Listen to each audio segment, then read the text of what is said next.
Hello, hello. Aujourd'hui, on va parler mariage. Oui, mariage. T'es célibataire? Il y a 5 choses que quelques femmes mariées aimeraient bien que tu saches.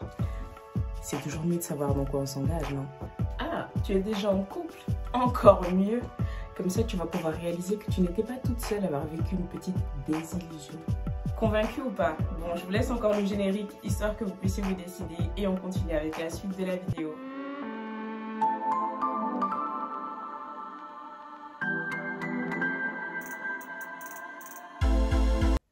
Nous revoilà. Alors, suite à mon dernier sondage sur Instagram, et oui, c'est sur Instagram que la sauce, elle se prépare en fait. Ici, on est juste là pour consommer les plats. Donc, si tu veux pas rater les dernières updates, va m'ajouter sur Instagram. Et ici aussi, abonne-toi, comme ça tu resteras à la page et ensemble, on va pouvoir avancer sur des sujets intéressants. Donc, j'ai posé cette question. Qu'est-ce que vous auriez voulu savoir avant de vous engager? Première chose, nous n'avons pas les mêmes langages de l'amour. Est-ce que vous êtes déjà au courant que différents langages de l'amour existent? Oui? Ah, tu me rassures. Et sinon, est-ce que tu sais qu'il y a un livre de, je crois que c'est Chapman, qui parle de différents langages de l'amour, que je vous invite, vraiment, je vous invite à lire. Je vous mets peut-être le lien d'achat en fait sur Amazon, comme ça vous pourrez voir et lire ce livre qui est vraiment une pépite. Donc je connais pas par cœur les différents langages de l'amour, mais si c'est un sujet qui vous intéresse qu'on puisse approfondir, je vous encourage à me laisser des commentaires. Si on ne connaît pas le langage d'amour de notre conjoint ou notre conjointe, je pense qu'au début ça peut être très difficile. Tu t'attends à être aimé d'une certaine manière, mais vu que l'autre, c'est pas son langage de l'amour, ça peut vite créer une espèce de cacophonie comme ça, ou créer des tensions inutiles. Quand vous fréquentez quelqu'un, donc vous êtes dans la voie d'aller vers un mariage, je pense que c'est hyper important d'observer la personne et de déceler les différents langages, son attitude, sa manière de vous démontrer qu'il vous apprécie. Les réponses, les schémas de notre famille ne sont pas obligés d'être les nôtres. Et je trouve ça tellement riche. Alors moi, je vais répondre, ou plutôt commenter cette réponse en disant la chose suivante. Peut-être que tu vis avec des parents ou que tu as grandi avec des parents qui étaient séparés. Peut-être que dans ton entourage, la plupart des gens que tu connais, cousins, cousines, des tantes et tout ça, ils ont eu une mauvaise expérience dans le mariage.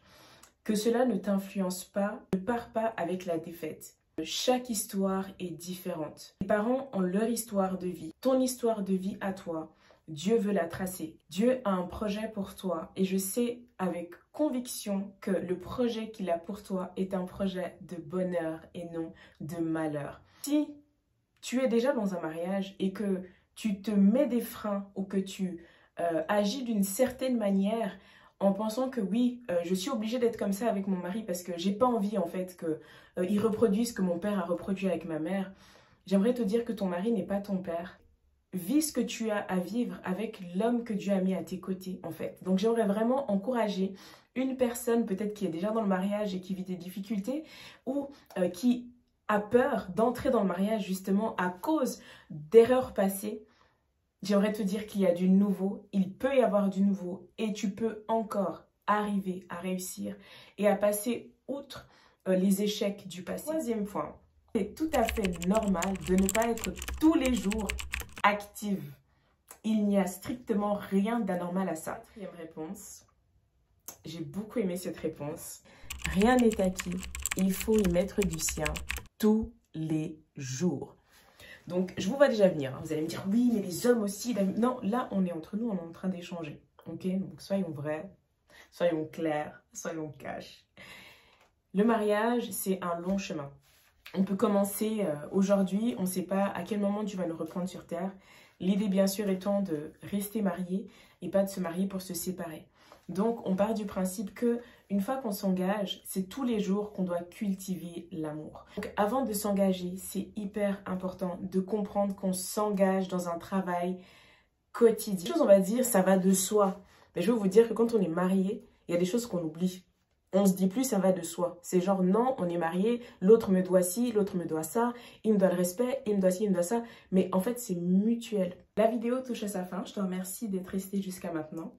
Si tu n'es pas encore abonné à ma page Instagram, je t'invite à le faire. Je fais pas mal de stories où je partage des encouragements, où je partage différents sujets en fait, selon les convictions. J'aime beaucoup faire des sondages, d'ailleurs c'est ça qui me permet de pouvoir créer du contenu adapté aux besoins de chacune.